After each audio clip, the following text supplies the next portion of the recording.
Oh, welcome to the Sharpe Way Show. So happy to have you with me this evening at 7 p.m. on the East Coast. And I was considering doing this show yesterday because something very special happened. Very special. And some of you know, if you watch the show often, you know that I punish myself and I watch CNN and Fox and MSNBC, so you don't have to. And just the other day, I showed you some MSNBC. I showed you yesterday, MSNBC, and I kind of talked about it. And someone said, Larry, it's why you should watch more CNN because they're better. Well, I told that person, I think it was a fake. I said, I will do that today. And here I am. And why? Because I like CNN? No. Because something crazy happened this weekend. And what happened this weekend is I was watching Fareed Zakaria's show. For those who don't know, Fareed Zakaria does a CNN show every Sunday on CNN in the mornings. I watch that show often, almost every Sunday. Sometimes I don't, but usually I do. And he talks more about, world issues and stuff like that. Michael Smirkana has a show on Saturday mornings on CNN, and he talks more about more domestic things. Smirkana is one of the best guys they have out there, hands down. One of the fairest guys on CNN you're going to find. Again, it is CNN, but for CNN, one of the fairest guys out there. And on top of that, Fareed is, without question, for those of you who know him, he is a guy who is establishment. He is absolutely an establishment guy. He has on people like, he has people on from like the Council of Foreign Relations to discuss things like Russia and Ukraine. Like that's the kind of show he has. And what I think is funny is he actually said things that I've been saying for years. It finally came to pass. And I wanted to talk about that and show you that maybe this I hope is going to give you all a little bit of hope. This is a hopey changey one. Yes, I'm giving you, I know I don't always give you hopey changey ones, but this is going to be like a hopey changey one. I think you guys might enjoy it. This is literally Fareed Zakaria talking about what's going on with progressivism. Again, Fareed Zakaria, establishment guy from CNN. This is why this is important, not because of what he says. It's important because of who he is, understanding who he is. All right. And now here's my take. Countries with more than half of the world's population went to the polls last year. Yep. And the basic message they sent to their governments was one of dissatisfaction and anger with the status quo. Correct. Their frustration, however, seemed to be particularly focused on the party that has traditionally been identified with big government. Which would that one be? Almost everywhere you look. And this is what I've been telling you for this whole year. I've been saying this.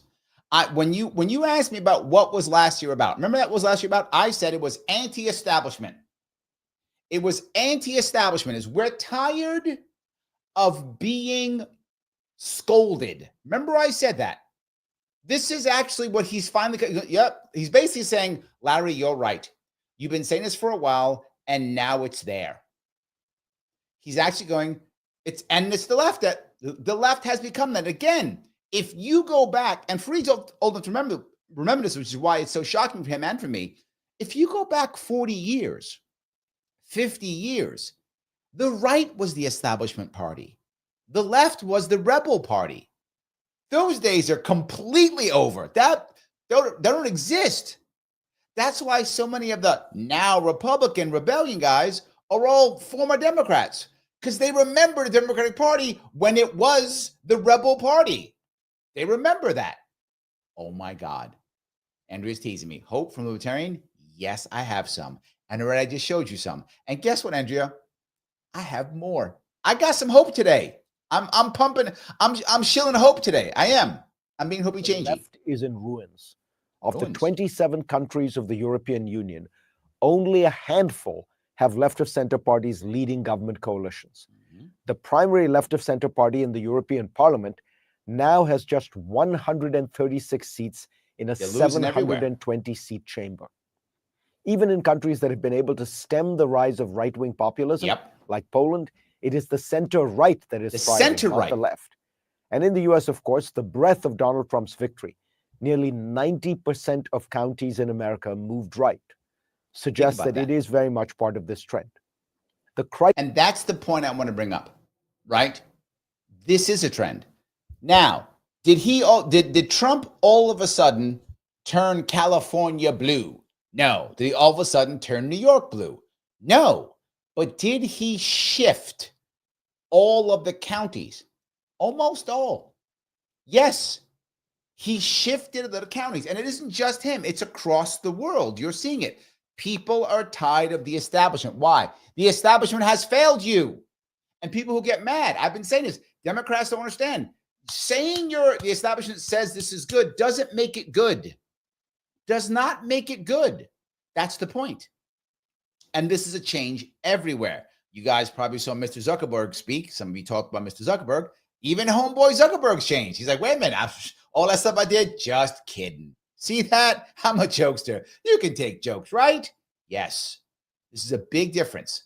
And things are changing. So yes, I'm selling some hopey changey stuff today. I am, no doubt. I am. The crisis of democratic government, then, is actually a crisis of progressive government. People seem to feel that they have been taxed, regulated, bossed around, and intimidated by left-of-center politicians for decades, but the results are bad and have been getting worse. He just became libertarian. Damn, did you see that? Fareed Zakaria, welcome to the Libertarian Party. I'm glad you just became a libertarian. I appreciate that. Yeah, I'm kidding. He actually isn't a libertarian, but you see what I'm saying. But what did he say? He didn't just say the policies don't work. His words were bullied and bossed around. And what were my comments? Yes, I'm also doing a bunch of I told you so's. I'm doing both. I'm doing I told you so, and I'm doing hope. I said this election was about I'm tired of being scolded. Stop scolding me. Just stop. Just stop. And what did he just say? I'm going to do it again because I'm so excited about it. Bossed around. The crisis of democratic government then is actually a crisis of progressive government. People seem to feel that they have been taxed, regulated, bossed around, and intimidated by left-of-center politicians for decades. But the results are bad and have been getting worse. Yes. New York, where I live, and Florida, where I visit often, provide an interesting contrast. They have similar size. Now, if you notice, I very often, I'm not going to say always, I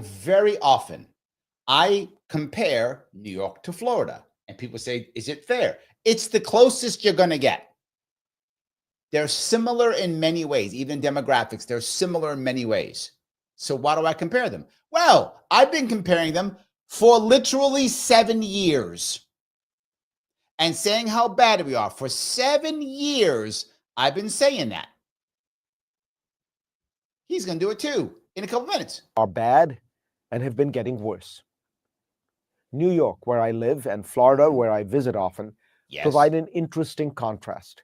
They have similar sized populations, New York with about 20 million people, Florida with about 23 million. But New York State's budget is more than double that of Florida's, 239 billion versus roughly 116 billion. And I want you to see that number right there. That's been true for at least 10 years, meaning it's been double for at least 10 years. I'm going to be clear. That's more than double. If you double 116, you get 232. So New York is more than double. Let me repeat that for you people to understand that. New York State is so bloated and broken and such a goddamn embarrassment that it is literally more than double with 3 to 4 million less people. How is that possible? Because he's going to explain a little bit of it. Stuff I've been saying for I am so vindicated. I just want to scream. The mainstream media has picked up what I said this on Joe Rogan in 2018. I said this on Glenn Beck in 2018. I said this at events all throughout my campaign in 2018 and 2017. Yeah, it was true then. But then it was like 180 billion back then, and like it's 180, like 90 billion. And by the way, New York City, just New York City, has the same budget as the entire state of Florida. New York City, with about 8.5 million people. So about 1/3 the people of Florida has the same budget. In addition, New York City, which is a little more than 3 times the size of Miami-Dade County, has a budget of more than $100 billion, which is nearly 10 times that of Miami-Dade. New York City's spending grew from 2012 to 2019 by over 40%, and 4 times the rate of inflation. To 2019, this is pre-bug, pre-stick, pre-lockdown. Grew by 40% in 7 years pre-lockdown. I ran for governor there and people laughed at me.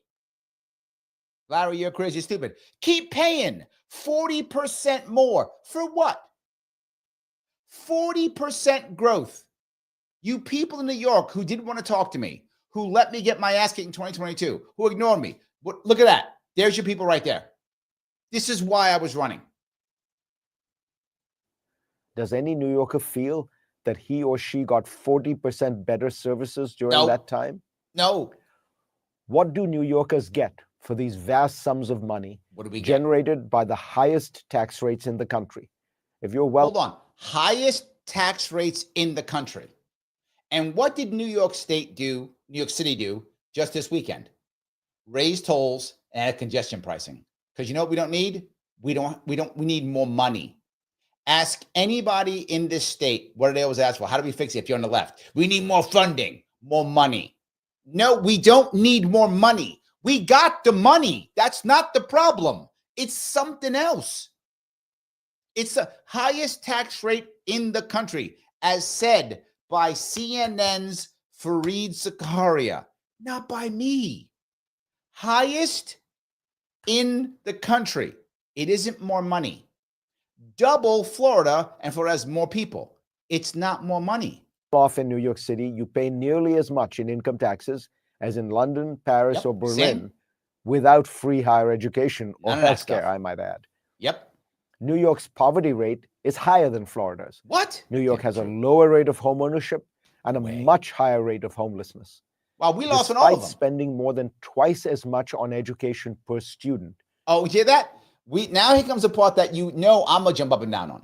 You know I'm going to jump up and down on. And that is we spend more than twice as much per student on education. More than twice as much as Florida on education. We spend the most per capita in the entire country.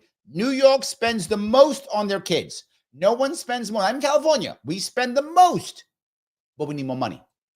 New York has education outcomes, graduation rates, 8th grade test scores that are roughly the same as Florida's. Okay, that's a lie. Way worse. Let me be very clear. Way worse. You can go to U.S. News World Report. You can go to World Report. You can go wherever you want to go and look and check out the stats. In every case, New York's worse. Last time I checked graduation rates, Florida was like 30-something out of 50, out of 51 if you count D.C., out of 51. And New York was like 45th. We were 40-something. 40th, like 45th, 46th, something like that we were. Out of 51 if you include D.C. for graduation rate. California's the worst when it comes to graduation. I'll give them that. They are the worst at graduation rate. But we're terrible. We have in Rochester some of the worst school districts in the entire country. I say this all the time because it matters. Literally, if you are a Black teenager in some parts of Rochester, New York, the odds of you graduating high school are less than 20%. And we spend the most, double Florida. And they beat us on everything.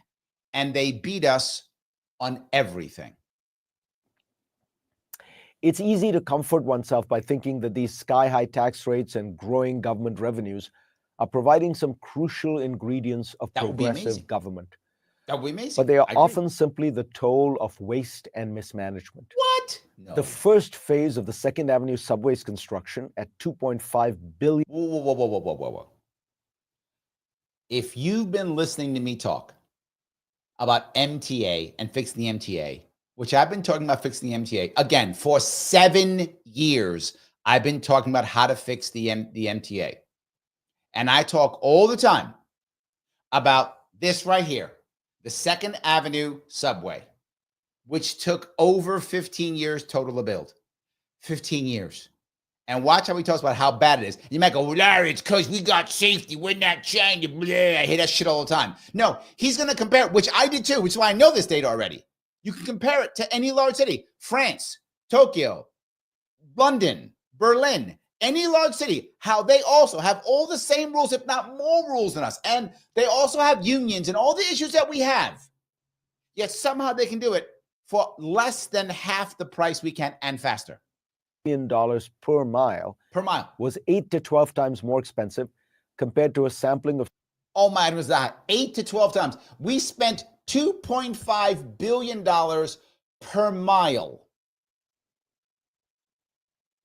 And I said, get the government out of it and instead have Amazon build it. And instead have FedEx build it. Have any other private company build it. They would never spend this amount of money. Well, Larry, it doesn't make any sense. Why do you do it? Because that's $2.5 billion worth of jobs that have been given out by the governor or the mayor. I tell you all the time, this is about who hands out the jobs. Who is the ring giver? Who hands out all the jobs? Who has the power with the unions? Governors and mayors. They don't mind if it's $2.5 billion. They got all the money. They don't care. It's your money. You're the one getting screwed over. And it's crappy service takes forever. They don't care. They make tons of money. They have power. That's how that works. 8 to 12 times more other major cities in the world who also have unions like we have unions, who also have safety like we have safety. I'm not saying don't have unions. I'm not saying don't have safety. Other cities have it too. Similar projects in places like Italy, Sweden, Paris, and Berlin. Yep. Not exactly low-cost locales. Not at all. A large chunk of state and city tax revenues goes to fund pensions. Ooh. In Illinois, more than 8% of the budget goes towards pensions. That ain't nothing. In New York City, nearly 22% of the budget funds. I want you to see that. For every dollar you put into New York City, 22 cents goes to somebody who's not working. And that's retired. Then other people aren't working. You might go, Larry, well, don't they deserve it? I'm not saying they deserve it or don't deserve it. I'm not saying that at all. But because it's a secondary piece.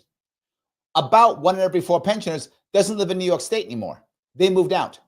So all this money we're giving, most of it isn't even coming to New York State anymore. We're funding Florida. Because about 2 in 5, about 40% of all our pensioners who don't live in New York live in Florida. Yeah. There's almost 50,000 people living in Florida right now who get a pension check from New York State. Yeah. So Florida takes our money, and that's from tax dollars we're putting in. Our tax dollars in New York State are going to Florida, not even to New York State. Yeah. And we wonder why people aren't happy. 20% of your tax dollars in New York City goes to somebody else who's not working. Why didn't they deserve it? I'm not saying they didn't. But we have all these people who are working for the government, while people who aren't working for the government. Why is New York State paying for the pension? We always say the same thing. Well, the pensions are fine, cuz. Not when 22% goes to the pensions. No. That's unsustainable, which again, I've been saying since 2017. This is unsustainable. But we got it. Pensions and benefits for government workers. Mm-hmm. Now, promising government workers generous pensions has been an easy way to buy the support of a crucial voting bloc. Which is why I've been saying public sector unions should not negotiate with the governor or the mayor, because this is what you get. You get 22% of your budget, one every 4 cents that you pay in going to a damn pension. They should negotiate via ballot initiative. Let the people decide. If the people want to give it, it's their money. No worries.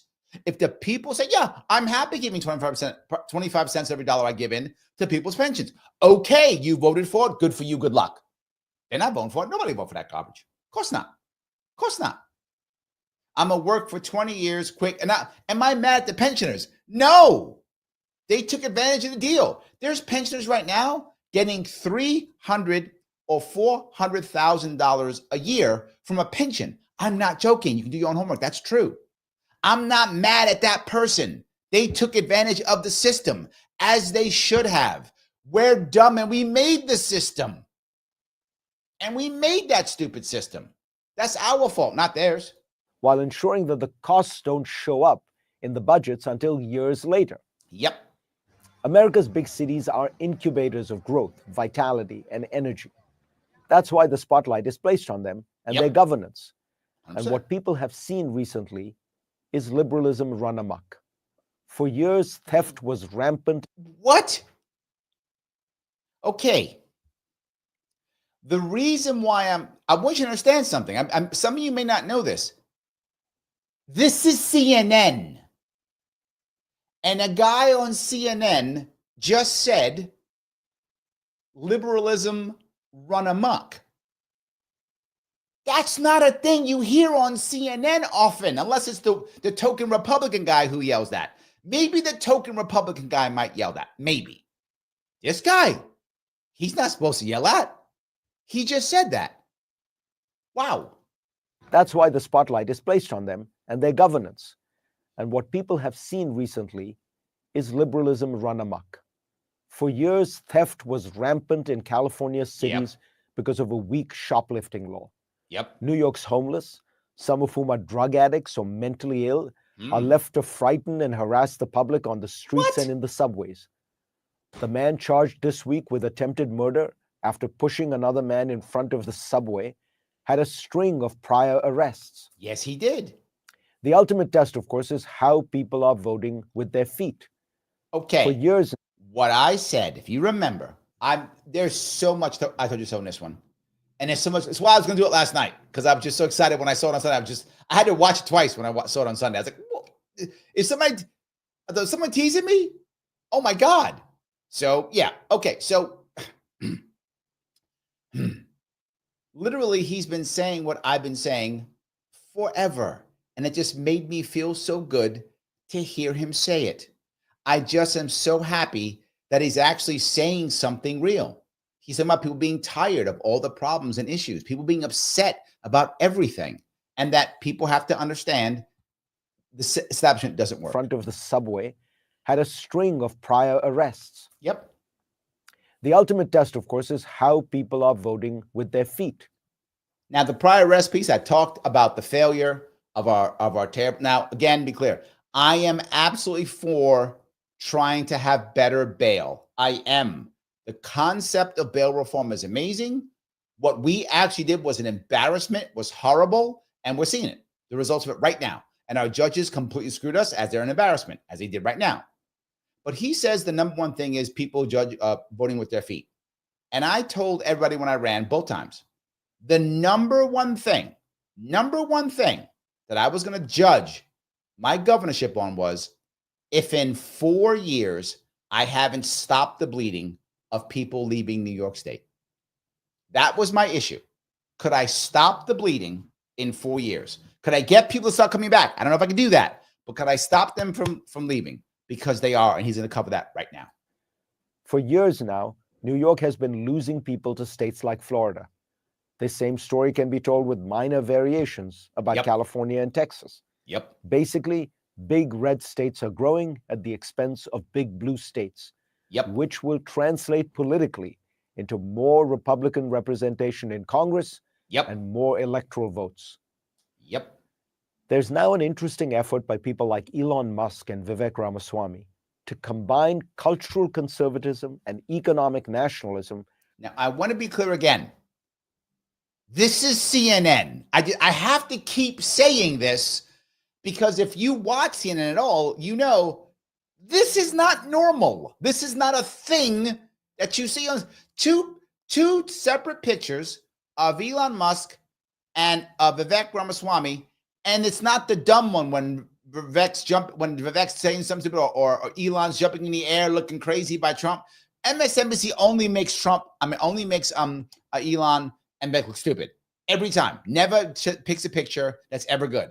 These are regular pictures of these guys. What? And it's not just insulting him, calling him, as MSNBC learns nothing and calls him the co-president or whatever, or the guy who's dangerous.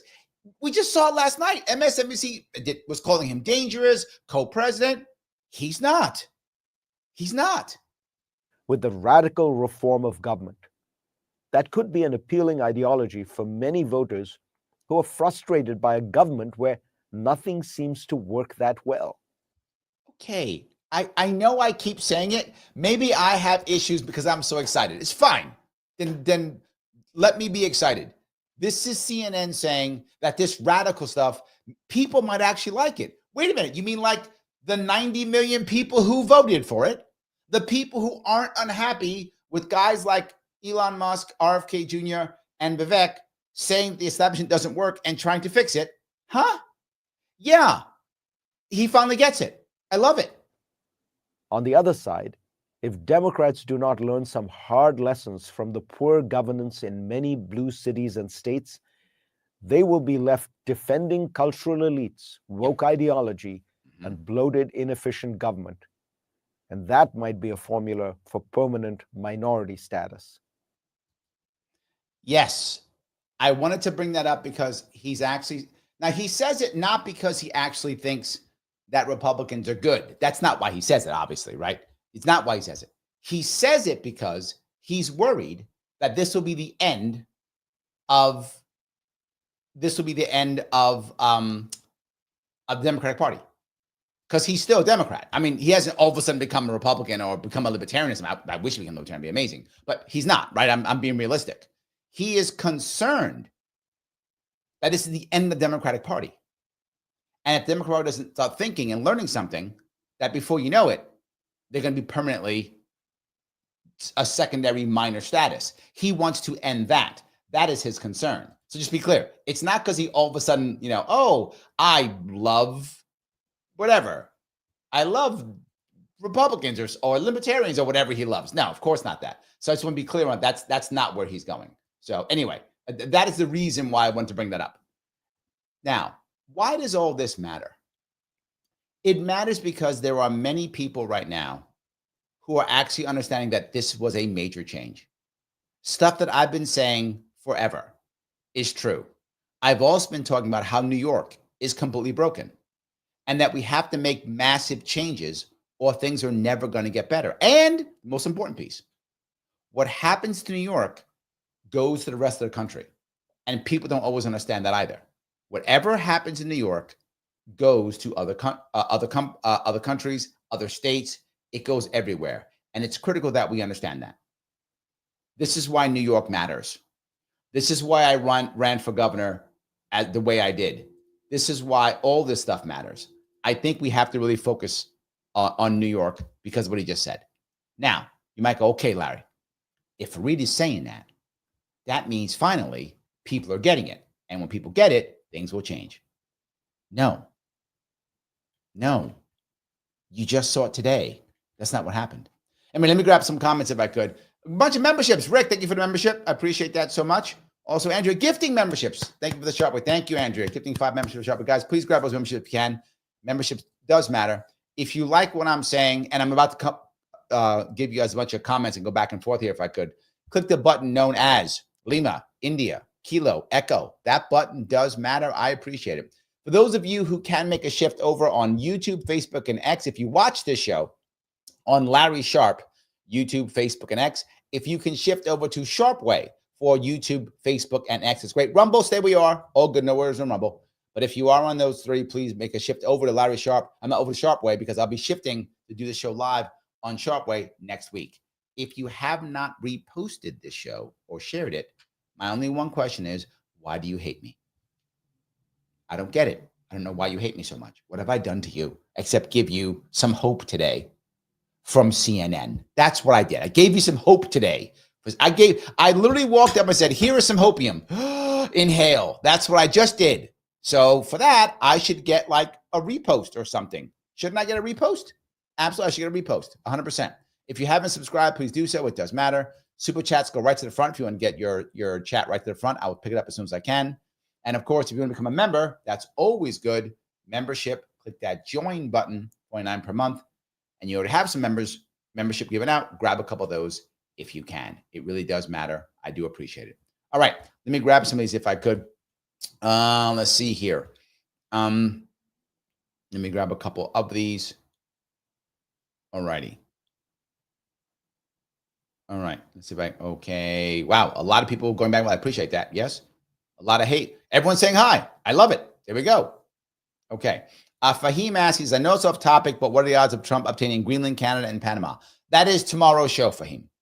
You have yesterday, Vivek tried to make this show, yesterday's show. You're trying to make tomorrow's show today. That is tomorrow's show. I was too happy and gleeful about Sunday's show, so I will absolutely talk about that tomorrow. I'll give you specifics on that, why those three matter, what could and if it could happen in history behind all three. I'll take care of it all completely. Lunatic also on board.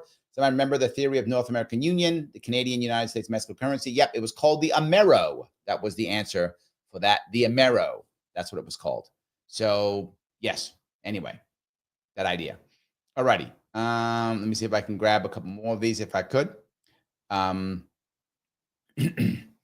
goes on. You guys care about this Canada thing, huh? Okay, I'm telling you, I will. I know I will talk about it all tomorrow. I promise you, I will. John says, Larry, I still think you need your own show on CNN. As soon as Musk buys it, call the Sharpe Review. I love that idea. I'm happy to have a CNN show. I don't think they want me to have one, but hey, look, maybe if I ever got on CNN, CNN would like go under in like a month, but I'd love to have one for a while. Paula says, Fareed is smarter than the rest of CNN combined. I don't agree with him, like ever, but he's smarter and probably more ethical than anyone else at CNN. Here's the issue with CNN, with Fareed, Paula, is you have to look at his facts versus his analysis. Generally speaking, there's exceptions, but generally speaking, his facts are accurate. If he's telling you about this is what happened, this is the problem, this is the issue, he's usually correct on that. Not always, but he usually is. But then he goes, and the solution is, oh, here comes my establishment lefty view. So his opinions are often what I don't agree with. But he often gives you honest recall of what's actually happening. He's actually pretty good at that. That's one of his skill sets. Like you'll find that many people on CNN will only say what the headline is or avoid saying something or only say the part that makes the most sense to them for their narrative. Fareed tends to say the whole story. If you ever watch me do some of his stuff in the past, sometimes he starts very well. Like he'll start almost talking libertarian. And this is the free market and blah, blah, blah, blah. And so how do we fix that? Well, clearly price controls and government control and centralization. And he blows it. So there's the piece you want to look at him. You want to look at what is he saying happened and is true, usually on the money, not always, but usually. How do I fix it? Usually not the way. Now, he didn't give an answer to fix it. His answer was the Democratic Party has to be better. Why? He's Democrat and he's an establishment guy. Of course, that's what he thinks. That's his answer. Democrats be better. Well, partially he's correct. As I said before, if the Democrats screw this up and the Republicans do a good job of it, he's right. It's what I said after Election Day. If the Republicans do it right and the Democrats screw it up and they don't find their Bill Clinton 3.0, they're going to be minor status for years. If some of you are old enough to remember, there was a time about 40 years or so, if I remember right. I think it was 40 years. Mike Voss will know the number. I think it's 40 years, where the Republicans didn't control Congress for like 40 years. It was that much of a drought. The Republicans got their butt kicked for like years. They just couldn't win the Congress, right? And the first real popular Republican president, Nixon was a little bit, but it was Reagan. Before that, it was really Democrats were running everything. Democrats going to find themselves in that same drought if they don't fix this. And that's what he's worried about. So yes. Shan says, are the R's and D's switching again? That could happen. Shan, that could be, that's possible right now. Again, if the Republicans, I'm not going to say Republicans because it isn't Republicans. It's Trump, to be forward. I mean, it's Trump. If Trump can if Trump can be the centerpiece to make the Republican Party more of a working class party, if he can do that well, no, the Republicans are gonna be what they are right now. They're gonna be that party of the working class. So if not, maybe. It's really up to him, and can he do it or not? It's really up to him. So yes. Christine says California took advantage of the legalized ballot. Yes, to be very full with you, California's ballot initiatives are something we should learn from. They're both good and bad. You're correct, Christine. We shouldn't just go, oh, let's see what California does. I agree. I think you do have to be able to look at what they did. So, straight on over on Rumble says Rogan was a Dem first. Go figure. Yes, so many of them were. So many of them were. Right? Look at the people winning. They're all former Democrats who remember back from the day, right? You look at Rogan was Democrat, Musk was Democrat, Tulsi was Democrat, RFK was Democrat, Trump was Democrat. They were all Democrats. Yes, they've all moved over. The by default, the Republican Party has become the party of not Democrats. If you're not a Democrat, you're Republican now. That's how it's worked. I'm not sure that's really the right thing. So, oh, he meant Reagan. Yes, Reagan was also a Democrat. Also true.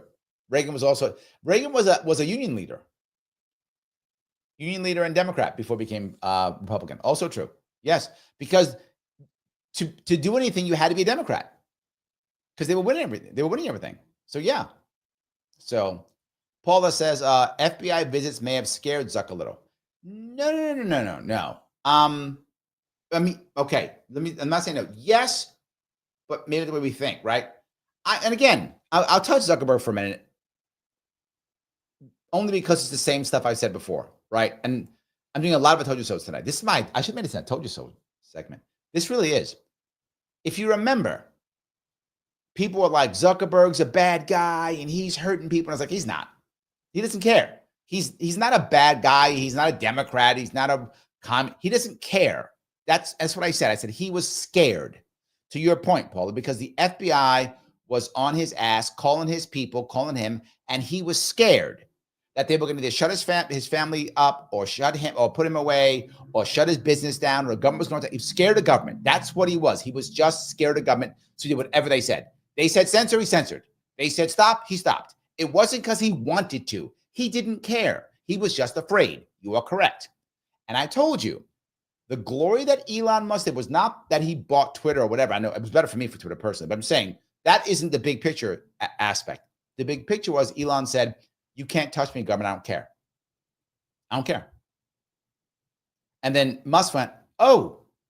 And then Trump won. So wait, I don't have to be scared of the government. I can just tell him go to hell and be okay. Damn. That's what actually happened. So you're right. But the reason why he said what he said today was because he's no longer afraid. He was afraid. I'm not a Zuckerberg friend or stan at all. I don't care. I don't know the guy at all. I don't know, right? Screwed me over completely, right, during the lockdowns. So I got completely screwed. I got horribly shadow banned. So I got totally screwed by him. But I never thought he was doing it because he was a bad guy or because he wanted to hurt me or because he was a communist or a Marxist. I never thought any of that. And I said that openly. That's not what it was. He was just afraid of the government. I get that. That sucks. This was Biden's fault, if anybody's fault, or Trump's fault, or whoever was the president at the time. It was the FBI's fault. They scared him, and he went, I'm scared. I'll do whatever you say. Elon showed him that. You see, all of a sudden, Bezos all of a sudden is like, I got to do this no more. Okay. Elon showed them. So I think that's what it's really about. So yes, absolutely. Mike goes on to say Zuckerberg highlights that censorship from the left is run. We all knew this. We knew this. RFK Jr. sued and won in court, saying that Biden censored him. Already done. That was a done deal. The question was, what would happen with Zuckerberg afterwards? So Carl said, isn't that guy went on Joe Rogan and said that Rogan took horse drugs when he had COVID? I don't know. Is that talking to me? I don't know. I don't know. Is that maybe someone else? I don't know. So, all righty. Let me see here. Phil says, do you think there's a constructive element to the anti-establishment movement? I see a lot of blacksmithing, construction, woodworking, building social media. It might be my rhythm, but there is an element to it. And it's because it is working class, right? If you look at what's happened, and this is what Farida said, and it's what I've been saying, the Democratic Party has become the party of the elites. That's who it is. And heavily, highly educated elite women. Heavily that. But at least in general. The establishment in general. So more of the working class has been moving over to the Republican Party, to include blacksmithing, construction, where those types of people have been moving over there. So that makes a lot of sense to me. Yes, absolutely. So 100%. All righty. Let's see here. Grab a couple more of these. Shane says, sub with notifications. Thank you. Pete Clark, on time. 36 trillion, 171 billion, 792 million, $705,159.98. That's what that. And a chunk of that went up as I spoke. And the funny part is, New York State has a debt and deficit. And it doesn't matter because it can't just print money magically. So it has to wait for Uncle Joe to give it checks. And that, by the way, as I spoke about earlier today, if any of you happen to watch my radio show, listen to my radio show today, I spoke about that. And I said, the plan for New York State to fix this problem, rising by 40% spending twice what Florida spends to give service, to have a worse city. The plan for that is congestion pricing, which attacks only the middle class and the working class. Great. Okay. But I always heard this story that nobody who made less than $400,000 was going to be any taxes or fees. What I thought, right? Isn't that what Joe Biden told us? Guess that's not true. And I was told it was told me Democrats care, and Kathy Hochul cares about the poor and working class. It only affects them. But it will tax the rich. That's what I heard. The story they told me was they're all going to tax the rich. That's not working. So what's their plan? Their plan is Uncle Joe writes me a big check. And that has been the answer for the past 4 to 5 years. Well, all of a sudden now, Uncle Joe's not going to be in the White House in 2 weeks. Now Uncle Don's going to be in the White House. Uncle Don don't want to write you no checks. You're in trouble. You are in trouble. Pete says, the other Pete says, people are definitely feeling difference being this time around. There are better alternatives. In fact, I believe Trump saw it and aligned to it. Bobby Kennedy. Would Trump have won without Bobby? You know what? I don't know if he would have won without Bobby. Maybe. Here's what I do know. It would not have been anywhere near as decisive without Bobby Kennedy. That I'm sure of, right? Trump might have still won the election. I don't really know. I didn't do any homework on that. I don't know exactly where Bobby Kennedy's people were. He might have still won the election. But he would not have gotten the popular vote without Bobby. Wouldn't have been as decisive without Bobby. And the second piece is there's much more, the gender gap is closed more with MAHA, the Make America Healthy movement, than is with others. And it's something else that Bobby Kennedy did very good, which is why I bring this piece up. What Fareed has actually said without saying it. And that is Bobby Kennedy fought against the Democratic Party. If you remember, he first ran as Democrat. That's what the Democratic Party, if they wanted a chance at beating Trump, only had to do one thing: run a primary. Just run a primary. You run a primary. Marianne Williamson is now in that primary. Bobby Kennedy Jr. is now in that primary. One of two things would have happened.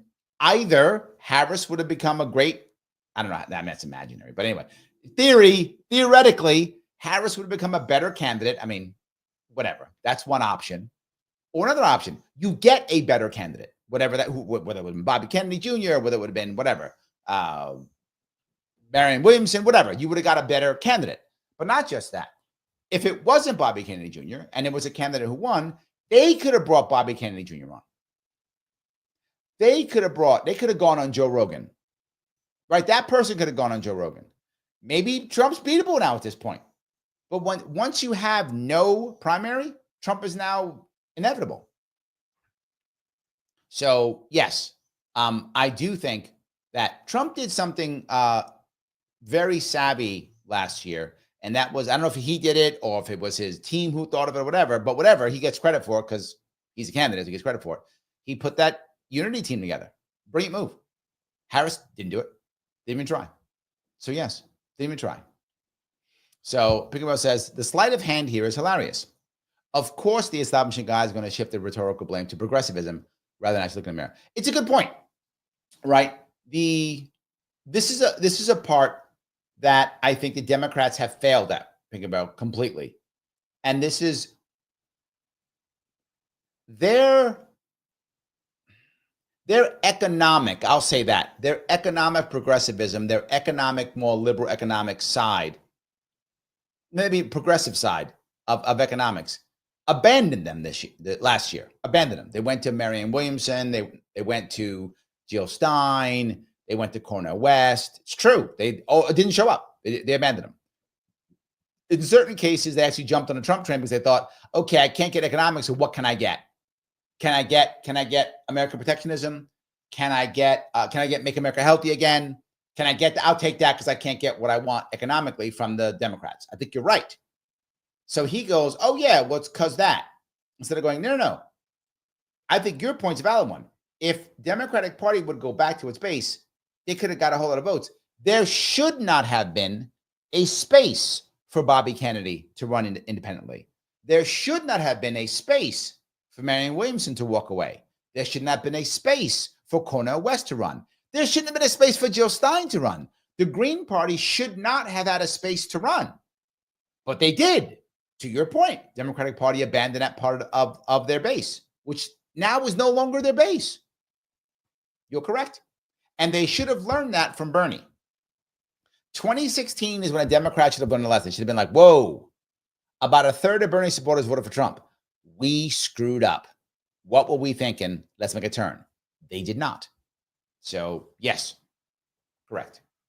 Absolutely. All right. Chen says, Peter, yes, I would have voted for Kennedy. If he wasn't there, I would have voted for Trump. There we go. Yes. All right.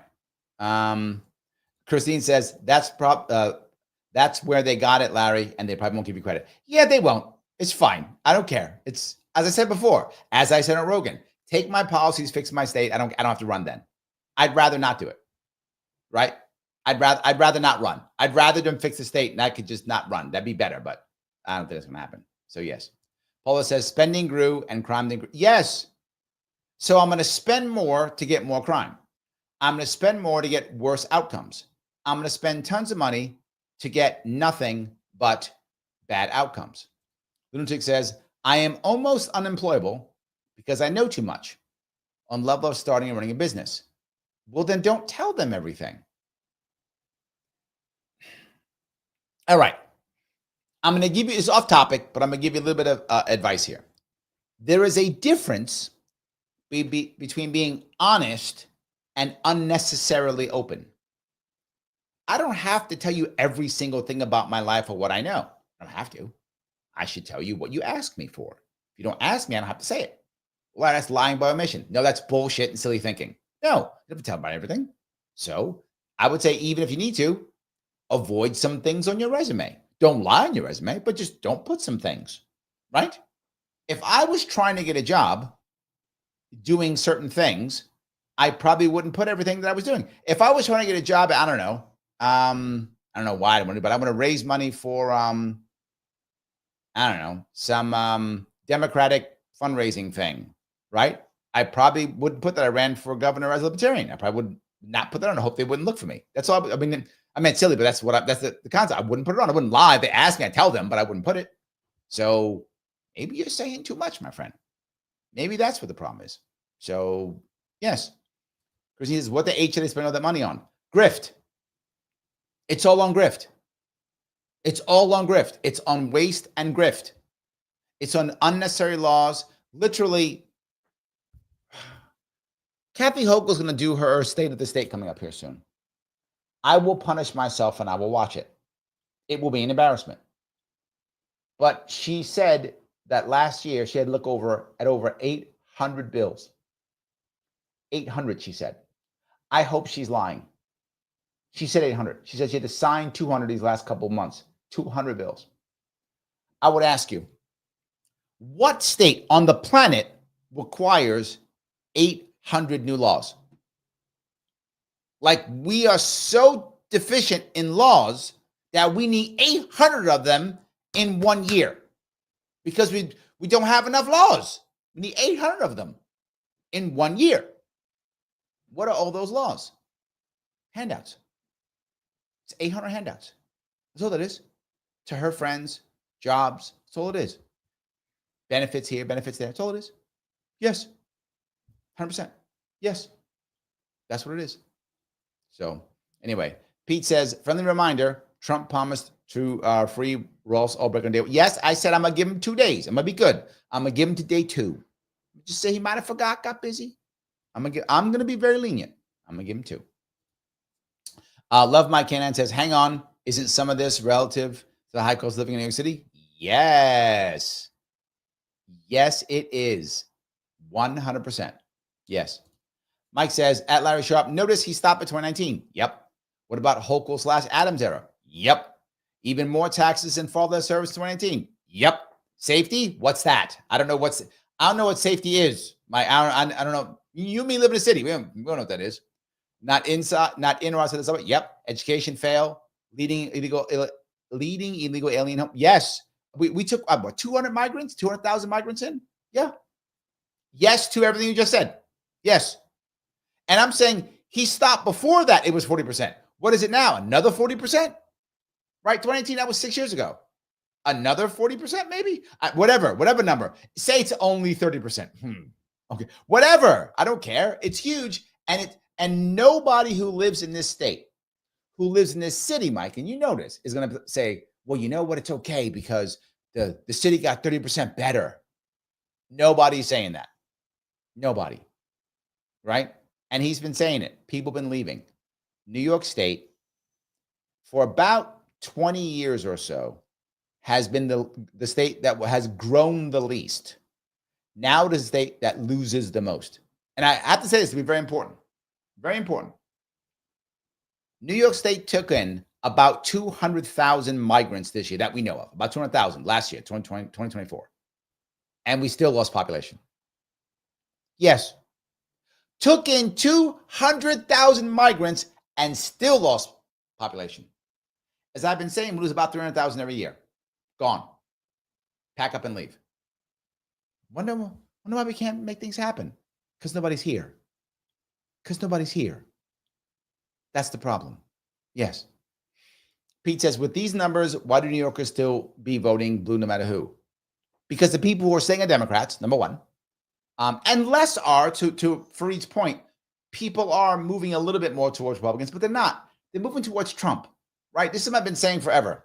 If you remember this, Pete, prior to Trump actually saying stuff now, in the past, it was always this, particularly New York State's still true. It hasn't been New York State. In New York State, the Republicans are the party of no ideas, and the Democrats are the party of bad ideas. That's what it's been.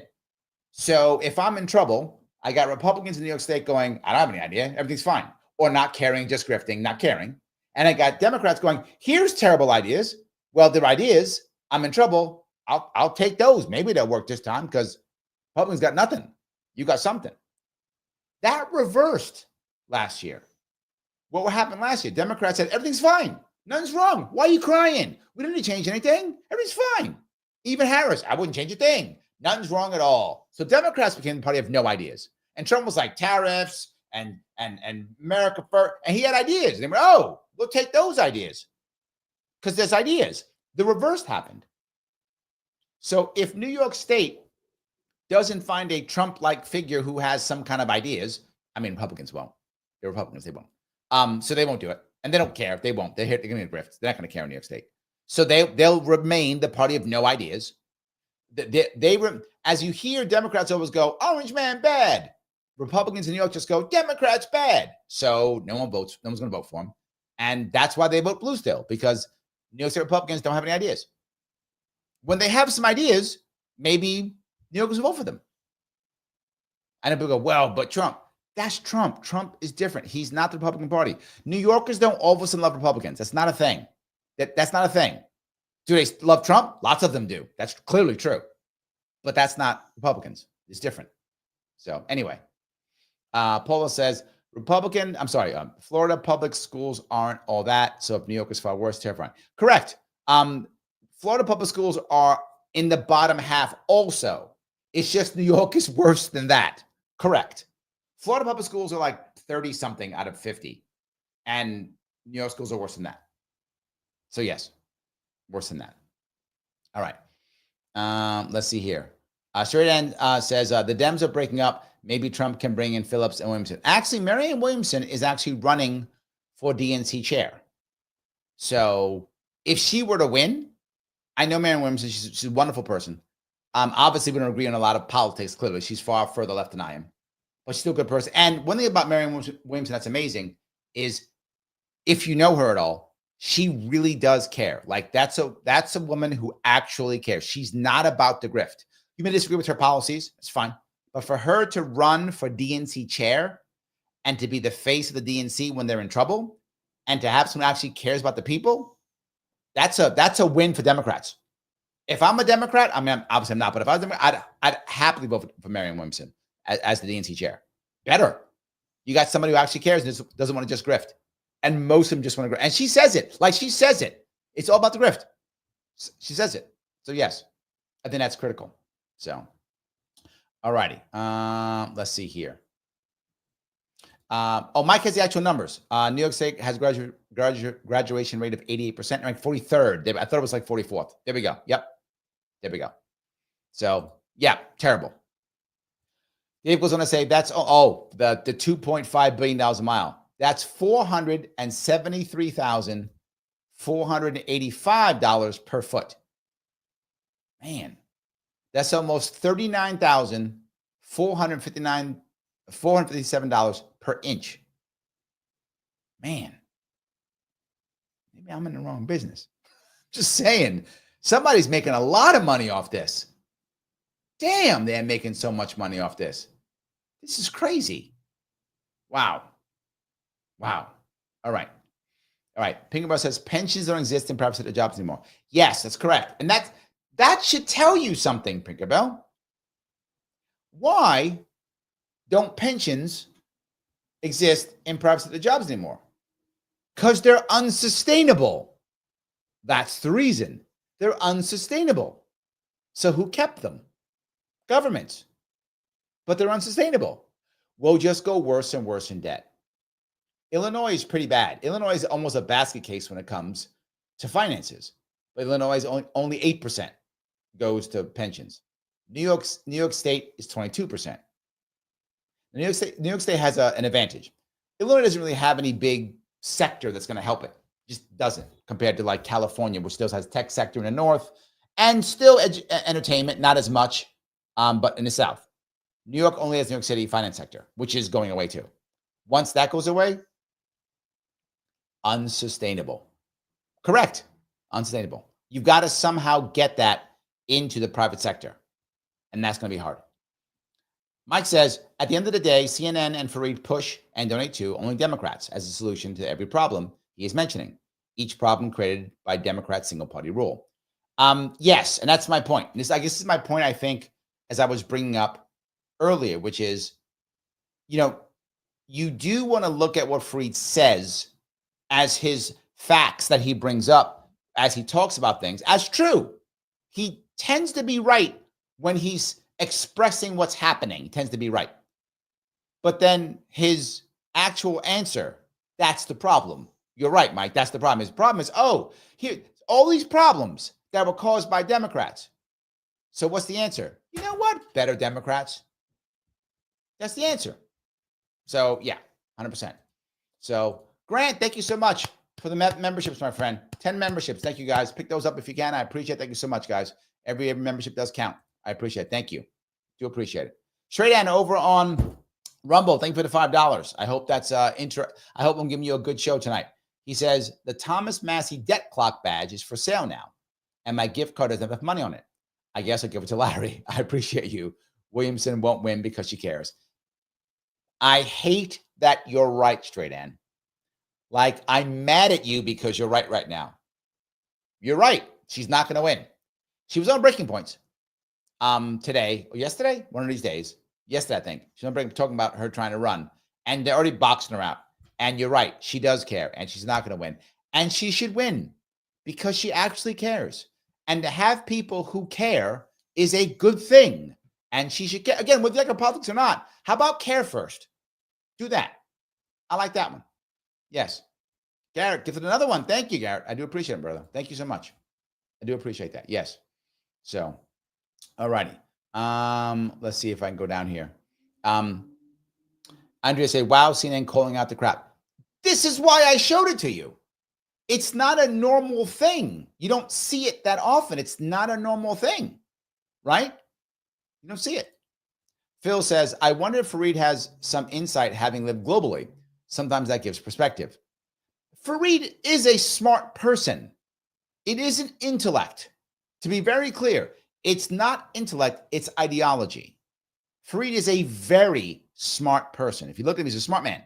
He is smart. He understands stuff. He learns stuff. 100% he's smart. It's not intellect. It is ideology. That's the difference. So yes, he came here from India when he was high school, college, something like that. He came to school. He came from India, school. He's raised Muslim, but he doesn't practice.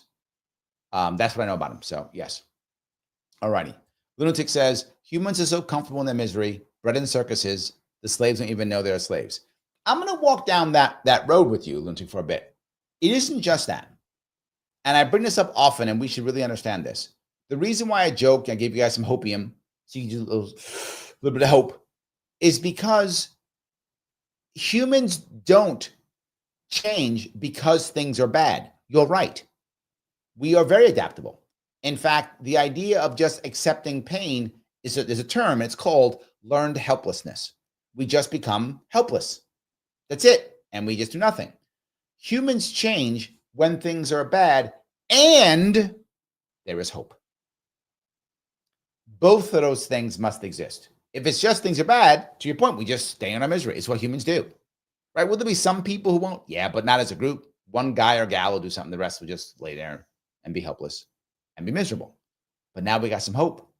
Ooh, now we get up and run. So that's the issue. Yes, that's the piece. All righty. So yeah, Andrew says, a free society without boundaries and respect is bound to collapse quickly. Was that for me, Andrew? I'm not sure. I think a free society has to have boundaries and respect, or it's not free. Right? I mean, I think it has to. Respect is the critical. I mean, literally, if you see here, it's the way to mutual respect. Hold on, can you see it? There we go. Literally, it says right there, the way to mutual respect. That's like the show's tagline, which I hardly ever use. I probably should use it more. You're right. Andrew, you've called me out on my own bullshit. Thank you. Yes, it's a way to mutual respect. It's why I have people here from all different thought processes together. Without respect, there is no free society, because then people just take whatever they want. You have to have respect for private property, respect for freedom, respect for liberty. You have to have it, which means you create your own individual boundaries, right? And we should have to respect those boundaries. So I think, yes, it would collapse, but it wouldn't be free. That's the point. So Carl says, CNN is trying to be relevant. As I said, again, I told you guys this too. CNN is trying. It is obvious they're trying. But you're asking an organization that has been broken is the wrong word, that has been so biased for so many decades, to make that change is very challenging. But I will give credit where credit is due. They're better. Okay, they're less bad. If you watched CNN last maybe summer, prime Orange Man bad, I mean, they were almost unwatchable. I watched it anyway because I punished myself, but they were almost unwatchable. Now they're just kind of unwatchable. So it's if you watch those two, you will go, okay, look, you're trying. I see it. Okay. You stood up and walked like you did like 2 steps. It's good. You're not running yet, but okay. You're right. And if anyone, I don't know if anyone cares about CNN, but if you care about CNN, this really is them trying to not be ended. MSNBC gave up already. But by the way, I don't know if you guys know this. NBC is already cutting the strings on MSNBC and saying you're now a separate company. And you might go, wait a minute, why would we do that? So they can be bought. But here's the problem. Why would you buy MSNBC? I don't know why you would do it. I mean, I guess there's a reason. I guess you got to think of it. But top of my head is it's a crappy brand. The talent is useless. You get rid of all the talent. Or cut its salaries. You got to cut their salaries by at least, I'm not even joking, 75% or more. That's not an exaggeration. Many of them make $6, $7, $8 million a year. I'm not joking. You got to cut their salaries by massive amounts because they're nowhere near worth it. They're terrible at what they do. So you got to cut their salaries massively, or you got to hire new talent. What are you buying? Studios, I guess. Maybe you're buying equipment stuff, I guess. I don't know. I'm not sure. But yes, CNN is trying to be relevant. MSNBC is tripling down. MSNBC is tripling down. You saw what I did last night. Tripling down. Yes. Andrew goes on. Great freedom comes great responsibility. Yes. I fear a lot in our generations that are not at all responsible, which is why we're collapsing into authoritarianism, Andrew. Yes. If you don't have respect for other people and their liberty and their property and their happiness, that's when you fall into tyranny. That's when you fall into authoritarianism. I agree completely. Yes, absolutely. Lunatic says, you will always have a master unless you suffer from comfort of life.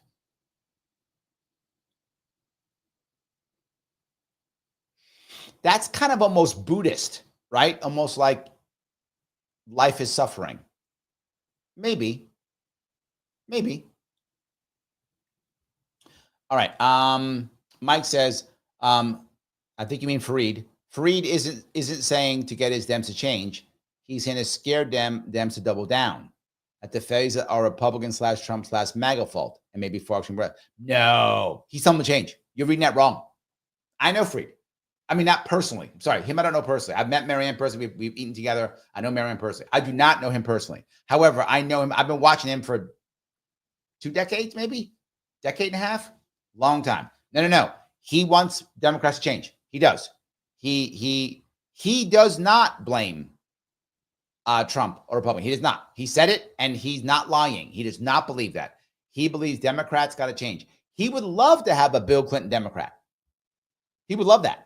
Barack Obama Democrat, who would show up, be charismatic, right, and pretend to care about the poor, but not really. He would love that. That would make his day. He'd be happy as can be. He wants them to go back to, Bill Clinton. That's what he wants.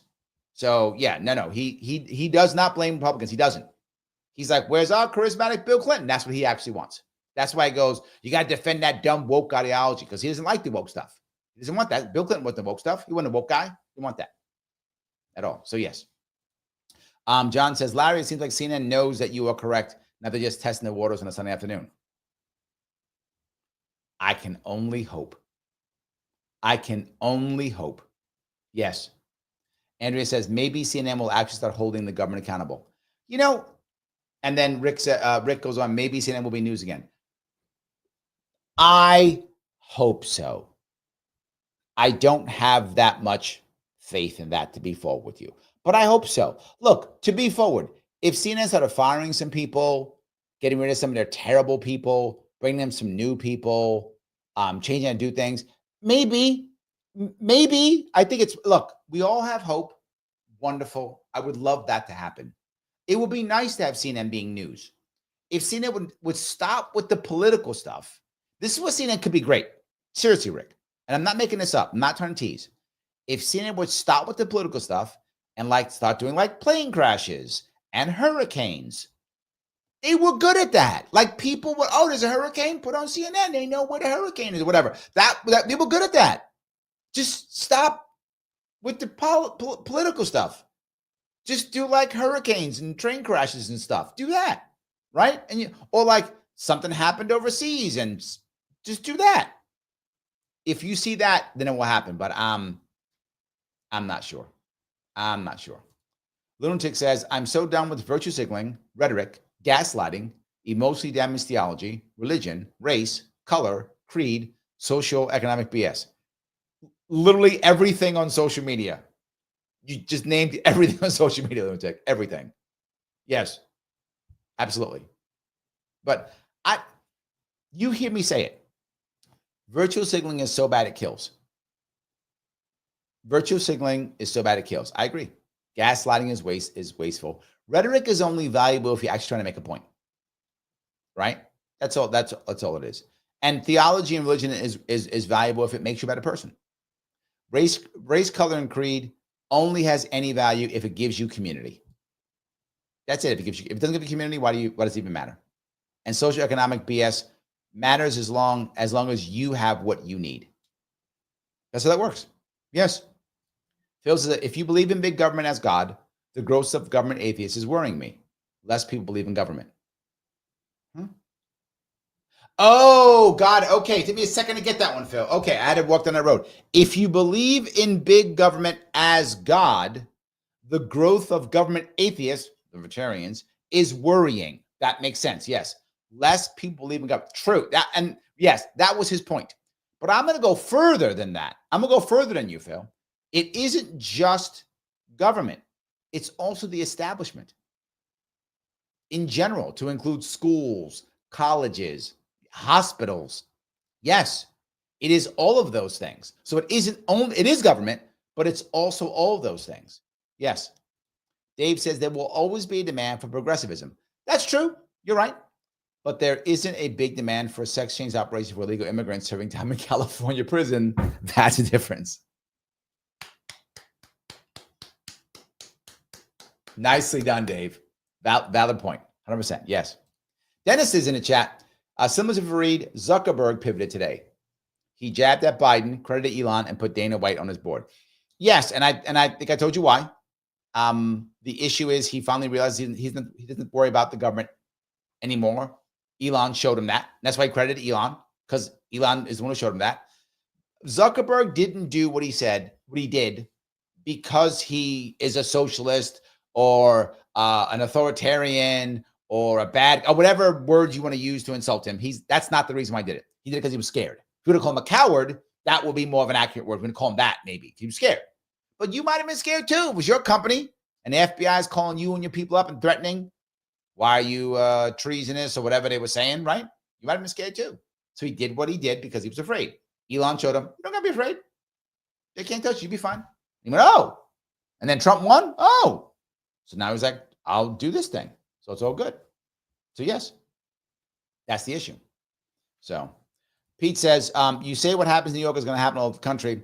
I think the country is moving away from states like New York. Yes and no. I think that's a recent thing, Pete. If you go back a year, the reverse was true.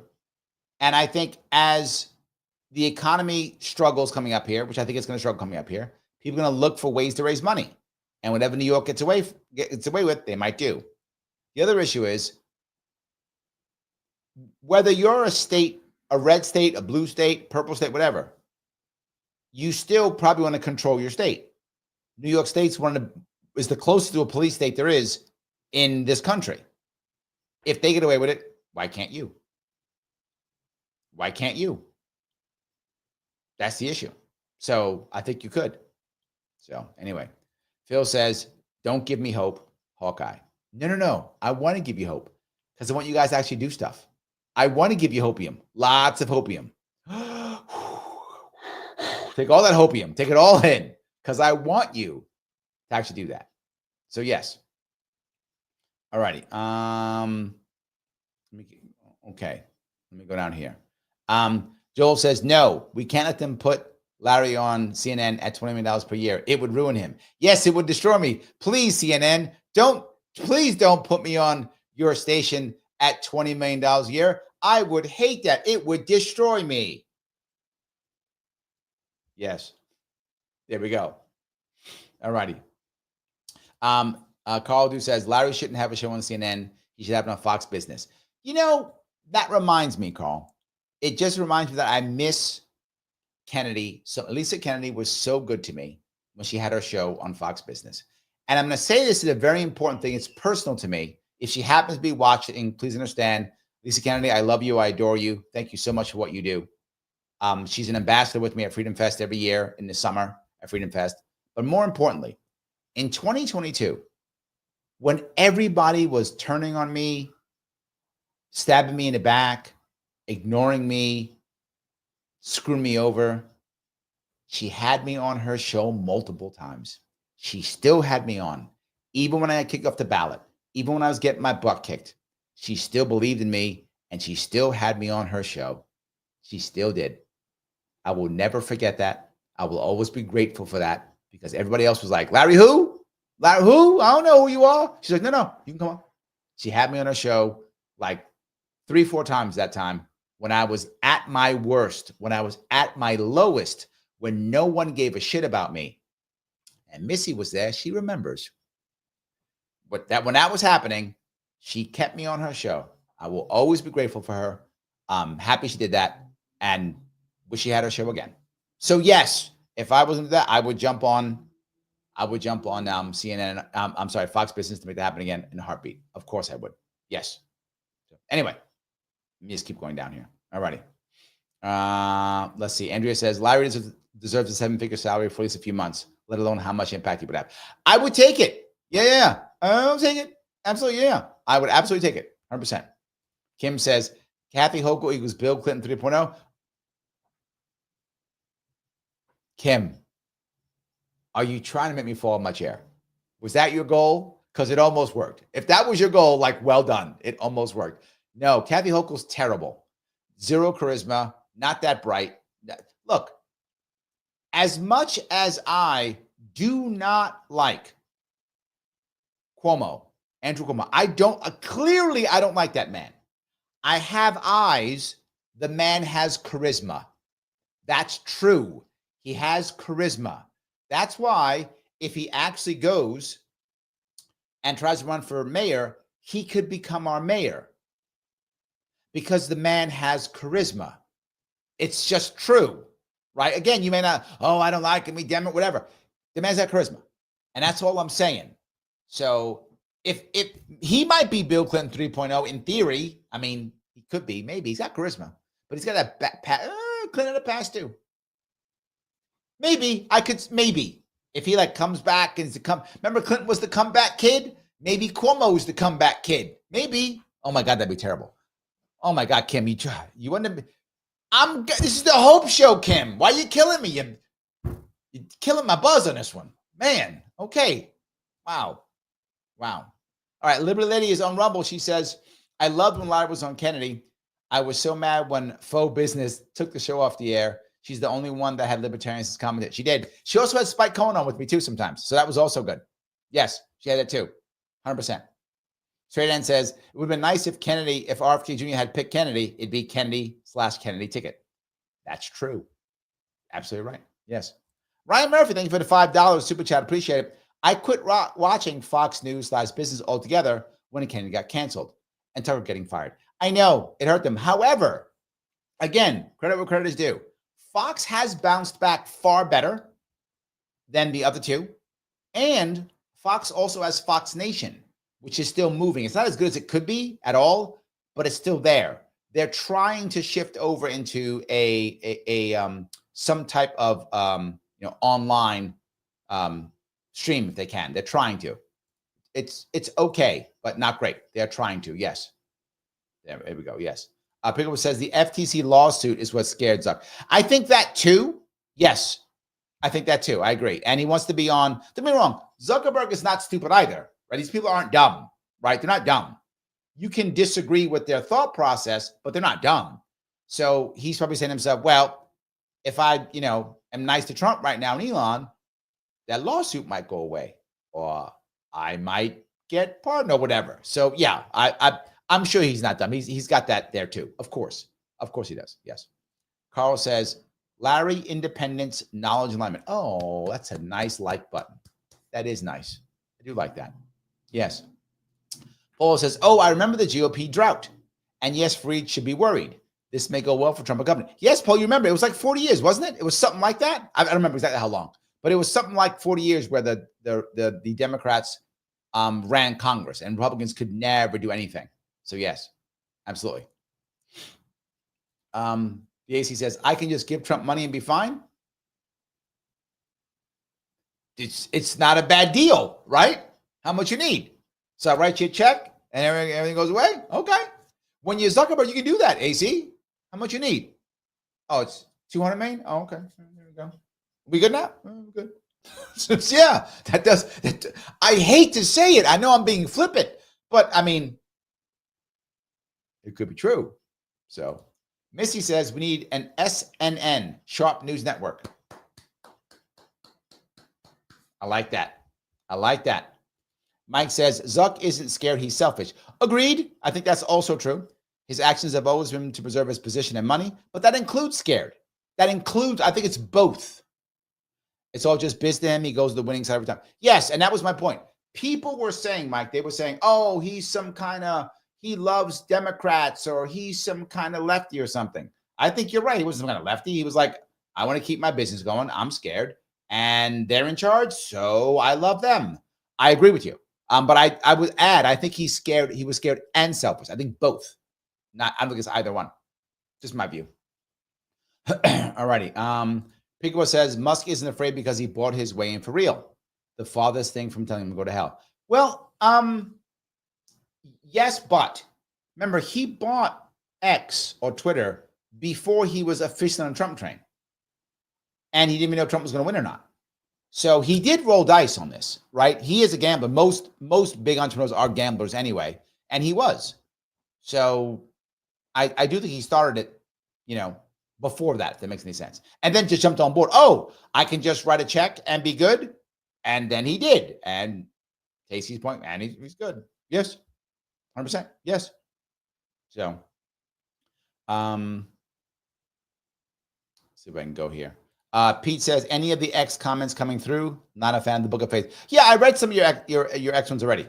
They come through also. I see X and Facebook and YouTube. I see all three. Absolutely. And I have another, because Rumble isn't as friendly as it could be. I have another monitor here where I can look at. When I go like this, look this way, I'm actually looking at the other monitor that has Rumble on it. So yes, there we go. All right. Miss says, as a former Dem, I can remember having CNN for hours. Cringe. Yes, a lot of them. Yeah, a lot of them. If you were a Democrat, you watch CNN. Yeah, of course. Yep. The AC says, when you can come in with limitless money and hit any election, who's going to stand against you? Not your boy Trump. I'll bet my eye teeth on that. There's a thing that some of you aren't getting. You think that money is the only answer. It is a big answer. It is not the only answer, right? The biggest answer is who can put you in jail? Who can put you in front of Congress? That's a bigger answer. That is a bigger answer. And with the recent ruling of the Supreme Court, Trump could put anybody he wants in jail. Remember, never forget, Obama drone struck an American citizen and it was all good. And now Trump says he's going to pardon himself. So he can do whatever he wants. That makes you more powerful than Musk. That makes you more powerful. Well, he's got lots of money. So Trump just says, I'm going to take your money. You're a traitor. That would never happen. Happens in China every day. Happens in Russia every day. Happens in China every year. Happens in Russia every year. All the time. Lots of countries do it. I'm the leader. You can't touch me. I'm taking your stuff. So in theory, you might be correct in a world where people would actually obey all the rules. But when you're the supreme leader, you don't have to obey the rules. Why would you? So yeah, I get what you're saying, but say he decided he didn't like Trump anymore or whoever's the next president. Okay. You're a bad guy. You're an enemy of the state. Why? I said so, Patriot Act, which is legal. I say so, Patriot Act. You're going to go to Gitmo. I'm going to seize all your assets. Why? Because I can. Done. That's how that works. And you might think they would never do that. Yeah, they would. Again, happens every year in China, every year in Russia. And those are two democracies. That's all I'm saying. Those are two democracies. Yeah. So Christine says, I'm way under 400K and I'm getting totally hosed. No, you must be mistaken, Christine, because Biden wouldn't lie to us. So clearly you are mistaken some way because Biden said it wasn't going to happen. So no, it's not going to happen. Lunatic says that's what remote hole punches. It's long-range hole punchers.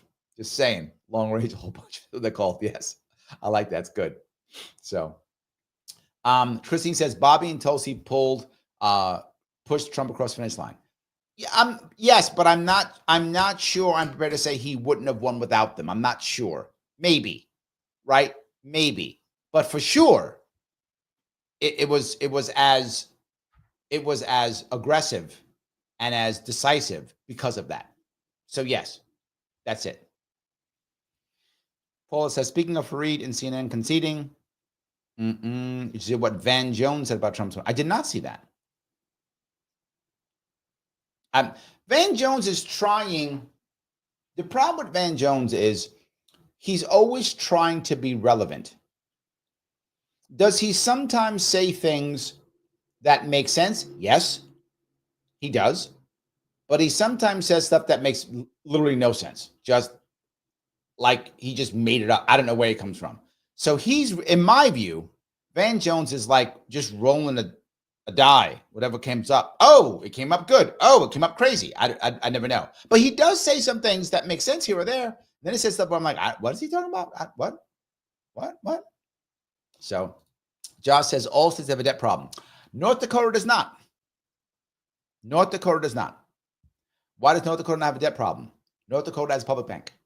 It's the only state that has one and its own currency. Some other states have their own currency, but North Dakota has both. So it does not. Others do. Yes. Others do. Yep. AC says she dropped out of the primary because she wasn't going to get a single delegate in her home state. Oh, she did. You mean, I'm not sure. I don't know. I don't know which one you mean. I don't know what you mean. So, all righty. Let me see here. Grab a couple more of these here. Jamie says, Larry Sharpe, are you running for any office in the near future? I am still considering maybe doing a mayoral run in New York City. I got to decide real soon if I do it. So maybe. Depends what happens. And I'm still considering doing a governor run for New York State next in 2026. I'm considering both of them. So I'm up in the air on both. We'll see. You know? The AC says, Dems, the Republicans are right about everything. Vote for me. Not the way to win an election, my friend. I think you're correct. Not the way to win an election. That is for sure. Yes. Definitely not the best answer to win an election. That is for sure. I completely agree with you. All righty. Josh says, do you think that Stacey Abrams will run for president for the Dems in 2028? Yes. I think she'll run in the primary. I think she has zero chance of winning. And she'll run in the primary for one important reason, to raise money and to raise her, she will run to raise money and to raise her profile so that she gets a job. She has to get a job in someone's administration somewhere doing something. So she will run to do that. She will run so she can raise her awareness. She has zero chance of winning. She will never win the primary. No chance. I will bet anything else. You name it, the amount of money, she will never win ever. So yes. All righty. Ryan, thank you for the $2, my friend. Sharp spike 2028. There we go. Maybe we'll run against her. Yes. Joe says primary. What does his primary speak of? Okay. Remember, in 2028, the Democrats will not have a presidential, will have their president. So they will run a primary. Don't get me wrong. They may still decide that, who the chosen one is, but they'll do like a fake primary thing anyway, until I guess Obama steps in and decides you are the chosen one, or whoever does that will do that then. But they'll do that, and she'll raise some money, and she'll raise her, herself up so that, like, how Buttigieg ran and then got into the cabinet? Well, then she'll do the same thing. She'll do the same thing. That kind of thing. Oh, Kamala Harris. Yes, that's why she dropped out. Yes, correct. Yes, absolutely. So, all righty. Let me see if I can find a couple more of these. All right. I got so many of these. I'm sorry. So many of these. AC goes on to say, Elon spent what it required in the right places to have assured the election for Trump. Given us in the war chest, I could have gotten anyone elected. I'm not sure that's true. And I'll say it again. The person who raised the most money doesn't always win. Often, but not always. It's probably more like 60-40. People think, well, whoever spends the most money wins. Not always. Remember, when Trump won in 2016, Hillary spent more money. So it's not always the same thing. And it's not people think it's 100%. It's not. It's more like 60-40. So don't get me wrong. Of course, money matters. Of course it does. All I'm saying is, it's not the only thing. So yes, Kim said, made me laugh, Larry. Yeah, you're trying to kill me. I know you are. I see how you are. Absolutely. Yes. So he says we can all agree Hope was terrible. That's true. We're all in it doesn't matter where you come from. That's all the same. Yes. Phil says Cuomo, the comeback geriatric. The comeback, not going there. Anyway, Andrew Cuomo, right? Not Mario. Andrew. He does have charisma and he does have a shot. That's all I'm saying. That's all I'm saying. Yes, he does have a shot. Absolutely. So, all righty. Let's see if I can do this one. All right. All right. Let's see here. Oops, I've got that one.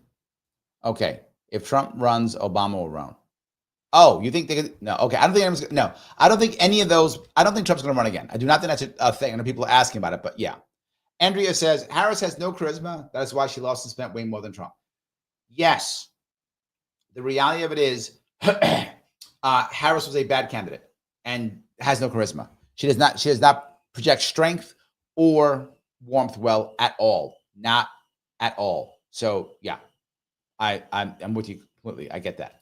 Ryan asked, did Mario pass away? He did. He has a bridge named after him by now. So yes. All righty. Let's see if I can do this here. Straight End says, Zuck was pulled into Congress. Yep. That's why he was scared. I agree he was scared too. I agree too. I think he was scared also. 100%. I do think he was scared. But also selfish. I don't think Mike's wrong when he says he's selfish. I'm just adding on top of it. I think you have to add on top of it that he was also scared and selfish. Both of those things. That's all. Andrea says, I love Kennedy. Loved her back in her MTV days. I remember that too. Yes, I remember that. Christine says, I love Kennedy. Yes. Yeah. Christine says, if you were on CNN, would you have a live chat? Yes. And here's the piece, right? If you look at this, there's one show that does it right now, and that is Michael Smirkanich's show on Saturdays. I think 9 o'clock, 9 or 10, I think 9. He does his show and then takes live chat during the show. Between every commercial, he takes a live chat during the show. So yeah, of course I'll do that. There's no doubt. There's no way I wouldn't. The part that makes this special is the fact that it's live and we're all talking. That's what makes it special. So yeah. Matt says, I'm too pessimistic for hopium, Larry. I got some powerful hopium though, man. I'm just telling you. I got some powerful hopium. That's all I'm saying. I do have some powerful hopium. Christine says, CNN should stick to the news. The View has politics covered. That would be better. We can laugh at The View and let CNN just do its job. I would agree. I like it. Yes, I completely agree. So Ryan says, I'm more for News Nation and foreign outlets guy myself. I like News Nation too. I do. I've been on it a couple of times. I was on a Dan Abrams show a couple of times. So that was nice. I'm happy to have that. I don't mind. News Nation's trying to be a news station. They are. They're trying. And you can see if you watch them, you can go, okay, I see what they're doing. Again, I think they're trying to do something. So yes, 100%. AC says, Maddow just signed something like a $20 million contract. You hear me say it all the time. Maddow is talented. Whether you like what she say or not, she's talented. She is a great storyteller. People like her. They stay with her 100%. It is the way it works. She signs a contract for part-time work. People follow. She does a podcast and it's packed. People listen to her. She has loyal followers. She has loyal followers. People really like her and she's talented. That's all I'm saying. Even if you don't like her, I get it. I just got to be real, right? I got to give credit where credit is due. She's talented. Kim says, Larry gives me hopium. That's the point. I love that. That's the point. Yes, absolutely. Guys, I want to ask one more time, if you would, please click the like button, the button known as like. It is important. I know I ask you all the time. Please do so. If you haven't reposted it, please repost. Every membership is always good. If you can become a member, I appreciate it. Thank you for the super chats and the rants. All good. The reason why I showed this one was because I wanted you to realize that there actually is some hope. If CNN is saying that, there's some hope. I'm not saying that all of a sudden CNN is going to become the greatest network in the world and Fareed Zakaria is going to become a libertarian tomorrow. I'm not saying that. What I am saying is you have to see, you've just got to see there's some hope. There's a crack. There's something there. There is a crack there. And that really does matter. We should feel good about it and keep pushing, right? I don't know what Trump's going to do. I hope he's going to be good and do things. I hope he is, but who knows? Whether he is or isn't, doesn't matter. We have to have some hope because that means we are changing. People are going against the grain, and that is really important. A lot of you guys like Maddow here. Hold on. Christine says, I actually liked Maddow before it became obvious that she's insane. Ryan says, not a Maddow fan, but that Bagman podcast was entertaining. AC says her podcast is pretty good. She's talented. I give credit where credit is due. She's good at what she does. She's good at what she does. People love her. Absolutely. Yes. Peace up jumps in. Dean arriving late. Thank you for $2, my friend. Hello, hopium. I do love hopium. And I think that's where I can end it. Guys, there is some hope. I know sometimes it seems kind of dark, but there is some hope. We can do this. I'm still on board. I may even run again. Look at that. Even more hope. Guys, thank you so much for this evening. When we're done, please do me a small favor. We're talking about podcasts. In the after we're done with this, in the chat afterwards, in the comments afterwards, put in what you think is one of the best political podcasts you like to listen to or watch. It could be on a YouTube show, but whatever. Political podcast / show, internet-based or podcast-based, not mainstream, that you enjoy most. I will respond. I will see you all very soon.